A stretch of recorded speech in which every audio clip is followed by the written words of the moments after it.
आम्हाला माहिती आहे सगळं. आणि बघा मग त्या म्हणजे अध्याय मला तेव्हा हे सगळे व्यवस्थित कळालेले होते, म्हणून मी ह्या प्रश्नाचं उत्तर त्यांना व्यवस्थित देऊ शकले. मी त्यांना म्हटलं की जेव्हा त्यांनी आकाशवाणी ऐकली, कंस लगेच मारण्यासाठी तयार झाला आणि त्यांनी शस्त्र उपसलं, आपली हे काढली तलवार आणि की 8व्या मुलापर्यंत हे संकट इथेच टाळलेलं बरं, म्हणजे पुढे यांची मुलं नाही आणि पुढे आपलं हे नाही. तर तेव्हा वसुदेवांनी मध्यस्थी करून सांगितलं की ही आकाशवाणी आहे, ही सत्य होईल नाही होईल कोणी पाहिली, पुढे 8 पुत्र होता नाही होता कोणी पाहिजे, आजचं संकट टाळलेलं बरं. मग त्यांनी सांगितलं की जेव्हा पुत्र होतील तेव्हा आपण बघू, ते पुत्र तू तुझ्या ताब्यात घे, पण आता तू लगेच ह्या ज्या मारण्याच्या हे चांगलं नाही, तुझ्याकडनं दुष्कर्म घडेल एका स्त्रीचं एका बहिणीचं, हे सगळं तू करतोय, हे सगळं आपण त्याच्यात वाचलेलं आहे. मला सांगा, आज ती माता माऊली देवकी मातेची स्तुती करायलाच हवी, पण आपण एक गोष्ट लक्षात घ्यायची, गर्भसंस्कार प्रशिक्षण किंवा गर्भसंस्कार मार्गदर्शन जेव्हा करत असतो, जेव्हा आपल्या समोर गर्भवती माता असते, तेव्हा आम्ही नकारात्मक गोष्टी तिच्या समोर बोलत नाही, बरोबर?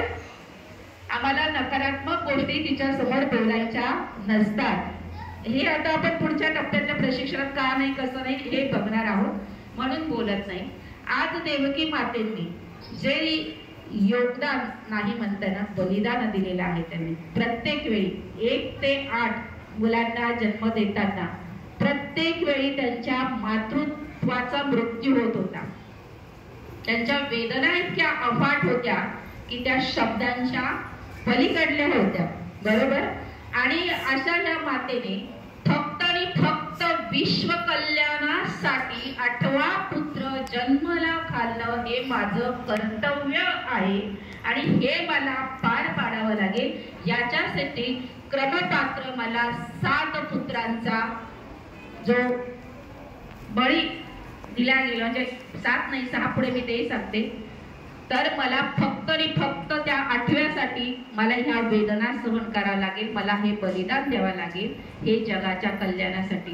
त्या मातेने जे प्रत्येक वेळी मातृत्वातलं एखादी असती, बापरे 1-2 नको, तो 8वा नको, हे नको, कोण हे रोज रोज, म्हणजे खूप त्रासाचं होतं, पण जगाच्या कल्याणासाठी त्या मातेने ही सेवा केली. 8व्या मुलाला जन्म घालायचं. बघा 6 मुलं कंसाने जन्मजात ते अर्भकांना मारलं होतं, 6. आपण भागवताचे एक अध्याय जर नीट वाचले असेल तर त्या जो शाप मिळालेला होता ते 6 जण ते देवकी मातेच्या पोटी आलेले होते. त्या मातेची जेव्हा भगवंतांना या सृष्टीवर येऊन मानव अवतारात आपला हे करायचं होतं, कार्य साधायचं होतं, त्या मातेची निवड केली. ती माता किती म्हणजे काय नसेल त्या मातेमध्ये, म्हणजे सगळ्या गोष्टी होत्या, म्हणूनच त्यांना त्या मातेची निवड त्यांनी केलेली होती. मग 6 मुलांना आपण तर कसंच हे मानू शकतो प्रतीक, 6 आपले जे आहेत षडगुण कोणकोणते, षडरिपू कोणकोणते, काम, क्रोध, लोभ, मद, मोह, मत्सर, या रूपाने ते नष्ट झाले असं आपण समजू. 7वं जे शरीरातलं बल 7वा जो गर्भ म्हणजे मातेचा गर्भ होता देवकी मातेचा, तो आपल्या सगळ्यांना माहिती, आठवतं का काय झालं होतं त्याचं? सगळे म्हटले 6व्या महिन्यात 7व्या महिन्यात जिरला, कुठे गेला काहीच कळलं नाही, बाळाचं जन्माला आलं नाही, पण देवकी माता गरोदर होता. पण रात्रीतनं योग मायेने येऊन तो गर्भ रोहिणी मातेच्या उदरात स्थापन केलेला होता. म्हणजे ते सगळं बळ राम म्हणतो त्या बाळाला आपण, अतिशय बळ असलेलं बळराम, ते बळ सुद्धा जेव्हा त्या मातेतनं गेलं 7वं, तेव्हा 8वं आमचे तिथे श्रीकृष्ण जन्माला आले, बरोबर? मग हे देवकी मातेंनी 8व्या पुत्रापर्यंत दिलेलं बलिदान आहे आणि ह्याची स्तुती होऊ नये असं होणारच नाही. हे मला इतकं का बोलावं लागलं? आपलं जसं लोणचं मुरंबा जसं जसा वेळ होता तसं मुरतं, तसा तो प्रश्न त्या डिसेंबर पासून तर एप्रिलच्या सप्त्यापर्यंत खूप मुरला होता, खूप जणांकडे येऊन फिरला होता तो प्रश्न. आणि हेच कार्य माझे माऊली करतायत. या विश्वाच्या कल्याणासाठी आमच्या चंडी सेवेमधीलच एक सेवा म्हणजे आमचं ग्राम अभियान आहे. त्या ग्राम अभियानामधलेच आमचे हा बालसंस्कार एक विभाग आहे आणि त्या विभागातलाच हा एक भाग आहे. विश्वाच्या कल्याणासाठी माऊलींनी ही सेवा करताय. देवकी मातेने बलिदान दिले, आम्हाला फक्त योगदान द्यायचंय आणि ते फक्त कसलं? आमच्या वेळेचं द्यायचंय, आमच्या सेवेचं द्यायचंय. म्हणून लक्षात घ्या, आम्हाला ह्या सगळ्या गोष्टी सगळ्यांना माहिती होत्या. आम्ही भागवत वाचलेलं होतं, लीला वाचलेला होता. फक्त तो प्रश्नाचं उत्तर आहे ना आम्हाला त्यांच्यापर्यंत पोहोचवायचं होतं. तो प्रश्न ऐकल्यानंतर ते दादा उत्तर ऐकल्यानंतर येऊन भेटले की ताई एवढा सगळा अभ्यास कशात न करता. मी बरेच गर्भसंस्कारची त्यांना उदाहरणं वगैरे दिली आहे. हे सगळं आता पण मी आता बोलले की कारण आपल्याला पुढच्या विषयाची घ्यायची आहे. तर म्हटलं दादा याच्यासाठी मनोवांछित संतती गर्भसंस्कार पुस्तक आहे. तुम्ही हा देवकी मातेचा किंवा हे जे सगळं जे काही सांगितलं तो जो प्रश्न आहे तो तुम्ही कशात न. म्हटलं दादा मी मगाशी सांगितलं की ग्रंथ ही मोठी संपदा आहे. तुम्ही ते म्हणे मला पण तो अभ्यास करायचा आहे. त्यांना ती इच्छा झाली. प्रश्न त्यांना पडलेला होता आणि प्रश्न त्यांचा साहजिकच होता. मग जेव्हा त्यांना कळलं की गरोदर मातेंसमोर आम्ही नकारात्मक गोष्ट बोलत नाही, आम्ही अभिमन्यूचं उदाहरण देतो गर्भ शिक्षणामध्ये, पण आम्ही पुढचं उदाहरण कधीच कंटिन्यू करत नाही की गर्भ म्हणजे अवस्थेत असताना अभिमन्यूने चक्रव्यूह भेदनाचं शिक्षण घेतलं होतं आणि या कुरुक्षेत्राच्या महाभारताच्या युद्धामध्ये त्यांनी तो दिवस त्याने सांभाळला म्हणून पांडवांचा विजय होता. कारण अर्जुन त्या दिवशी बाहेर होता आणि ती पण पुढचं आम्ही सांगत नाही की तो चक्रव्यूहातनं परत का आला नाही, कारण त्याचं ते शिक्षण अपूर्ण राहिलेलं होतं आणि ते शिक्षण त्याने मातेच्या उदरात घेतलेलं होतं. आणि ते सांगत असताना बऱ्याच याच्यात दिलेले अर्जुन सांगते, कोणी सांगितलं, कृष्ण सांगते, कोण सांगतं हे महत्वाचं नाही, काय सांगितलं हे महत्वाचं नाही. मनोवांछित संततीमध्ये आपल्याला अर्जुनाचंच उदाहरण आहे. तर तेव्हा तिला झोप लागल्यामुळे त्यांनी ते सांगणं पुढचं कंटिन्यू केलं नाही आणि बाळाचं शिक्षण ते अपूर्ण राहून गेलं. आम्ही फक्त सांगतो की हे शिक्षण त्यांनी ऐकलेलं असल्यामुळे घेतलं, पुढचं आम्ही नकारात्मक गोष्टी बोलत नाही. ह्या सगळ्या गोष्टी आम्हाला माहिती आहे, पण समोरच्याचं शंका समाधान आपल्याला करायचंय. आपला विषय पूर्णपर्यंत जर आम्हाला तिथे पोहोचवायचा असेल तर आम्हाला हे प्रशिक्षण घेणं गरजेचं आहे. सगळ्यात महत्वाचं तुम्ही म्हणाल इकडे की आम्ही काय प्रशिक्षण घ्यायचं, याच्यावर माऊली खूप छान बोलले एक महिन्यापूर्वी. गर्भसंस्कार आणि पुरुषांचा जर काही संबंध नाही असं होत असेल तर कसं व्हायचं. येणारं प्रत्येक बाळ, येणारी प्रत्येक संतती ही दोन्ही माता पित्यांची जबाबदारी असते, बरोबर.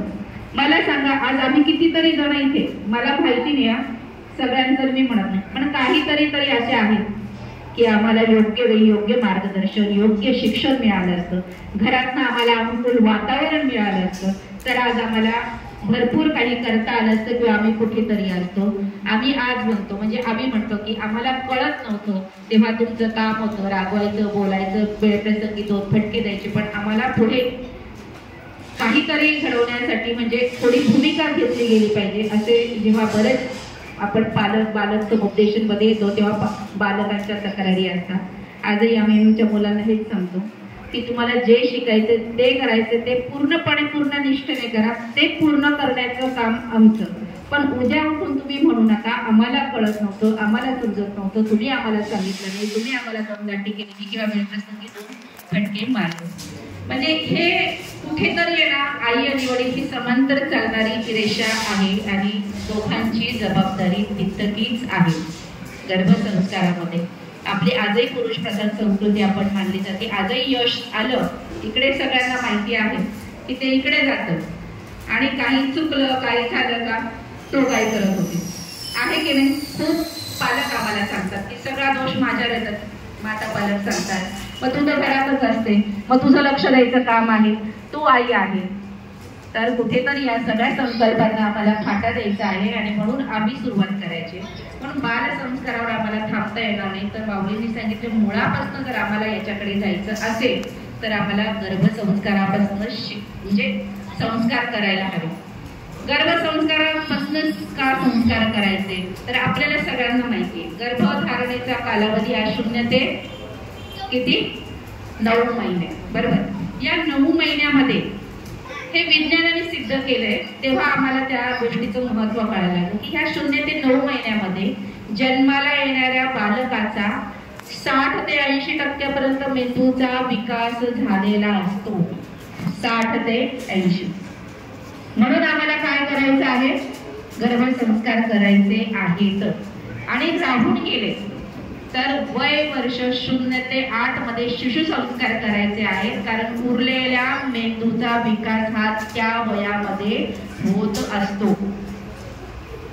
म्हणून गर्भसंस्काराचं महत्व आम्हाला ऋषीमुनींनी हजारो वर्षापासून आमच्या धर्मग्रंथात संस्कृतीत 16 संस्कारापैकी एक संस्कार महत्वाचा सांगितला आहे, पण आज त्याच्याकडे गांभीर्याने आतापर्यंत बघितलं गेलं नाही. अपवाद खूप आहेत असं नाही, पण आता याच्या पुढे हे कार्य आम्हाला करायचंय, म्हणून आम्हाला यशोदा व्हायचं आहे. ज्या देवकी होणार आहेत त्यांचं अहोभाग्य. कारण जेव्हा आम्ही ऑनलाईन ऑफलाईन प्रशिक्षण आमची मुलं येतात ना, ते सांगतात आमच्या वेळेस का नव्हतं, असं का नाही केलं आमच्या वेळेस. खरंच हा खूप ताईचा म्हणजे की तुला असं विचारतात की तुम्ही आमच्या वेळेस का नाही केलं. म्हटलं तेव्हा माहिती नव्हतं. आता आम्ही यशोदा होते तुमची देवकी महाराज माऊली. आणि खरंच आहे खूप आहे न. मगाशी सरांनी म्हटलं जीवनाला आवश्यक असणाऱ्या अशा खूप साऱ्या गोष्टी आहे की ज्याचं मोल पैशात होत नाही, त्या पैशाने विकत घेतल्या जात नाही. ज्या गोष्टी पैशाने विकत घेतल्या जात नाही त्याचं समाधान या ग्राम अभियानामधनं, त्याचं यश या ग्राम अभियानातनं, त्याचा आनंद, त्या सगळ्या गोष्टी कितीही 20% सेवा करूनही मिळत नाही, ती ह्या याच्यामध्ये मिळतात. म्हणून आम्हाला यशोदा व्हायचंय, देवकीचं अहोभाग्य आम्ही म्हणू. मग आता आपला मुद्दा आहे, आज आपण बघणार आहोत की आम्हाला मग हे काम करायचंय, आम्हाला सगळ्यांपर्यंत पोहोचायचंय, हे गर्भसंस्कार विषय घेऊन जायचंय.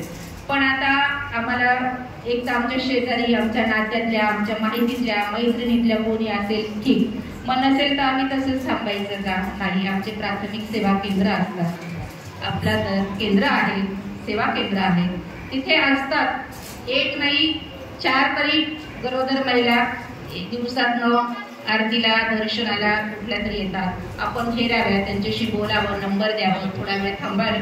रविवारी आमच्याकडे हे प्रशिक्षण जेव्हा म्हणजे ज्या दिवशी आम्हाला नसतो त्या दिवशी महिन्यातनं एक तरी सेवा आमची गर्भसंस्कार विषयासाठी एक जरी ताई आली तरी तिच्यासाठी 4 येतात. मागच्या सिन्नरला म्हणजे प्रशिक्षणाला 4 गर्भवती माता होत्या. म्हणजे अक्षरशः खूप त्या बसल्या. आम्हाला नंतर असं वाटायला लागलं की तुम्ही एवढ्या अवघड व्हायच्यात बसू नका, खुर्चीवर बसा, थोडंसं चाला किंवा मग पुढे शिशु संस्कारचा आता तुम्हालाही खूप वेळ. तर नाही म्हटल्या, हे ज्ञान आम्हाला आता जे मिळते अक्षरशः त्यांच्या डोळ्यामध्ये असं आनंदाचं हे येत होतं की आज मी किती आहे की मला हे काहीच माहिती नव्हतं. तर त्यातल्या एका ताईंनी सांगितलं, तिच्या नात्यातल्या एका ताईंनी 4 दिवसासाठी 30,000 रुपये भरून गर्भसंस्कारचा क्लास जॉईन केलेला आहे. तिथे उभं राहून त्यांनी त्या क्लासचा